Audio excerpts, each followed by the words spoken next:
A ver ahora qué es lo que ocurre con el caso 2, ¿no? Por ejemplo, yo tengo una función f que en este caso es continua, por lo menos por lo que dice el enunciado, que en este caso va a satisfacer la siguiente integral, entre 1, ¿sí?, y x al cubo de la imagen de f en función de t diferencial t, que me queda esta función que ustedes tienen acá, logaritmo natural de x más el seno, ¿sí?, de pi por x, obviamente con, en este caso, x mayor que 0. ¿Por qué hacemos esta aclaración de que x es mayor que 0? Esto tiene que ver solamente con el tema del dominio de la función, ¿ok? Y lo que pregunta el problema básicamente es cuánto vale la imagen de f en 27, ¿sí? Bien, acá básicamente, si ustedes se fijan en el problema y si vienen haciendo las guías y demás, lo que se van a dar cuenta es que hay algo raro en esta expresión, pero que tiene que ver con temas que se vienen tomando con las guías habitualmente. ¿Y cuál es esa diferencia? Bueno, en principio nosotros vamos a tener, por ejemplo, que una integral, digamos, esta es una integral, por ejemplo, que depende, si ustedes se fijan, de una variable, es decir, no va entre números con, como decimos habitualmente, con nombre y apellido, sino que relaciona dos variables. Entonces, una forma que a lo mejor se puede aplicar en estos casos es aplicar el teorema fundamental del cálculo, ¿sí? El teorema fundamental del cálculo sirve para lo siguiente. Si yo voy a tener una integral, por ejemplo, una integral de una función que está, por ejemplo, en función de un parámetro t, supongamos, ¿no? Y yo tengo que la integral va entre un intervalo de a de x y b de x, ¿sí? Es decir, mis intervalos de integración son a su vez funciones de otra variable nueva, ¿sí? Y yo lo que hago es derivo esto respecto de x. ¿Qué es lo que va a ocurrir? Lo que me va a quedar de este lado es así, el orden, digamos, de la función, ¿no? Como para entender qué es lo que está ocurriendo acá. Esto nos va a quedar como f compuesta con el intervalo superior, que es b en función de x, ¿sí? Y luego todo esto multiplicado por la derivada de b, ¿sí?, como venga.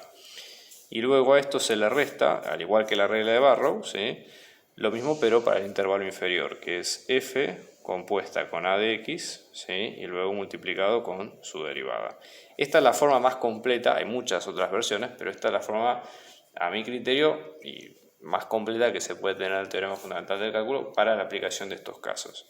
Entonces lo que conviene hacer tiene algunas ventajas, porque conviene aplicarlo para ir desarmando de a poco la cuenta, ¿no? Entonces, por ejemplo, voy a ir a la ecuación como está, que en este caso me queda 1 con x al cuadrado de f de t diferencial t, que me queda, ¿no?, como logaritmo natural de x más el seno de pi por x. Vamos a dejar acá una sección para cuentas auxiliares, ¿sí?, que la vamos a necesitar. Esto, ya les digo, cada uno organiza la hoja como les guste. Yo lo que les recomiendo es que siempre dejen parte de la hoja con cuentas auxiliares y luego otra parte, ¿sí?, con el desarrollo principal del problema. Pero eso, mientras ustedes se lo puedan organizar bien, no hay problema, ¿sí? Todo lo que sea más claro para ustedes es mejor. Entonces yo lo que voy a hacer es, acá, básicamente de este problema, derivo, ¿sí?, ambas partes. Piensen que la ecuación es justamente, como lo dice la palabra, una igualdad, ¿sí?, con lo cual si yo aplico una operación de un lado, lo tengo que hacer del otro. El tema de pasar, entre comillas, de un lado del otro es una mala costumbre que uno arrastra de algo mal aprendido, pero no es lo que ocurre, ¿sí? Entonces, por ejemplo, vamos a derivar ambos lados respecto de la variable x. O sea, ¿para qué hacemos esto? Con lo que acabamos de mencionar recién, el teorema fundamental del cálculo. Esa es la idea central.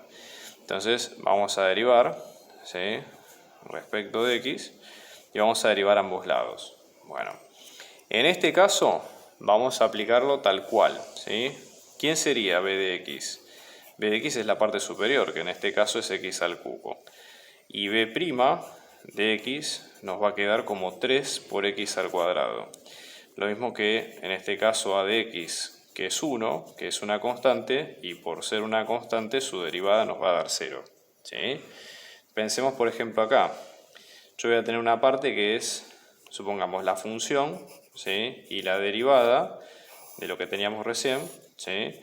Yo sí tengo, por ejemplo, logaritmo natural de x la derivada me queda como 1 sobre x. Esto es de tabla, es una derivada sencilla, está bien, no se da problema. Y seno, acá sí tenemos que, como es una composición, como hay que usar regla de la cadena, acá sí hay que tener cuidado. Fíjense, hacemos la derivada de lo que está dentro, que es pi, que es una constante, y de seno derivado es coseno de pi por x. ¿Está bien? Con lo cual ahí ya tenemos una idea de cómo armar la función. ¿Ok? Entonces ahora básicamente reemplazo.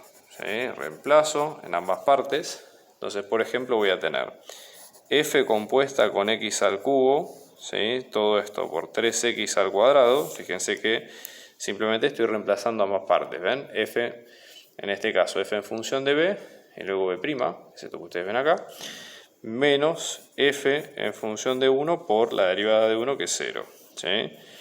Acá ponemos las funciones equivalentes, que en este caso nos quedó como 1 sobre x, y luego vamos a tener como pi por coseno de pi por x. ¿Está bien?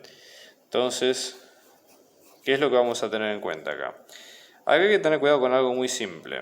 Fíjense que el problema está hablando de f en función de 27. ¿Sí? Entonces, ¿qué quiere decir esto? Eso quiere decir, de alguna forma, que el x que tenemos que reemplazar acá adentro no es directamente 27. ¿Sí? Es decir, pensémoslo de esta forma. Si f de x al cubo me va a quedar como f de 27, ¿qué quiere decir eso? Que x al cubo me va a dar 27. Con lo cual x va a ser la raíz cúbica de 27. Por eso es una de las conocidas. 3 por 3 es 9, por 3 es 27. Con lo cual, ojo con esto porque puede ser una trampa importante. El número que hay que reemplazar para resolver este problema no es 27, sino que es 3. ¿Sí? Hagan siempre ese resultado, ese chequeo, como para tenerlo a mano. Entonces, por ejemplo, si ahora vuelvo a reemplazar, y digo en este caso que reemplazo con x igual a 3, ¿cómo me va a quedar la cuenta?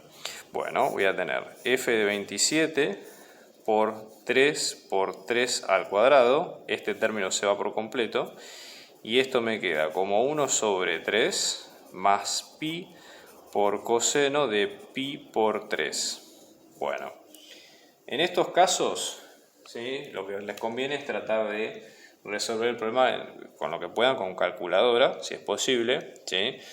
Coseno de un número impar de pi, ¿sí?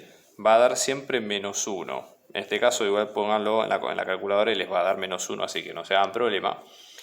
Y lo que vamos a tener nosotros acá va a ser que esto nos queda 3 por 3, 9, por 3, 27. ¿Sí? Con lo cual vamos a tener 27 por f de 27, ¿sí?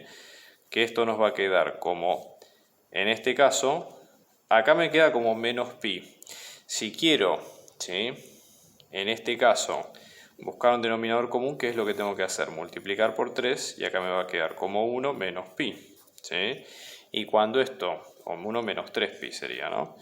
Cuando esto lo paso dividiendo, f de 27, ¿sí? Fíjense lo siguiente, ¿no? ¿Cómo me queda?